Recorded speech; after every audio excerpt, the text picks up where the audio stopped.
Take multiline চ্যানেলের পক্ষ থেকে আপনাদেরকে জানাই স্বাগতম।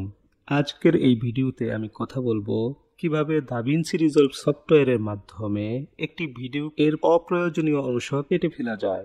অর্থাৎ আমরা যখন ভিডিও রেকর্ড করে থাকি কিংবা ভিডিও শুট করে থাকি তখন আমাদের অনেক সময় ভুল হয়ে যায় এবং সেই ভিডিওগুলোকে কেটে ফেলার প্রয়োজন হয়।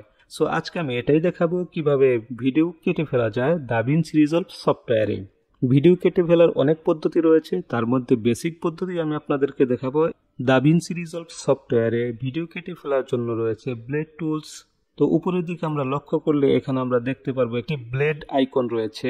আমরা যদি ব্লেড আইকনের উপর ক্লিক করি তাহলে ব্লেডটি সিলেক্ট হয়ে যাবে এবং এই প্লে হেডটা যেখানে থাকবে সেখানে আমরা ভিডিও কাটতে পারবো। অর্থাৎ আমাদের ভিডিও যদি এখানে কাটার প্রয়োজন হয় তাহলে আমরা শুধু এখানে ক্লিক করব।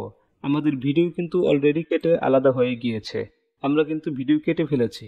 আবার যদি আমাদের প্রয়োজন হয় প্লে হেডটাকে আমরা নিয়ে নিলাম, এখানে যদি আমার ভিডিওটা কাটতে চাই তাহলে আমি আবারও ব্লেড টুলের উপর ক্লিক করব এবং এখানে এসে আবার ক্লিক করব, তাহলে আমার ভিডিও কিন্তু আবার কেটে গেল।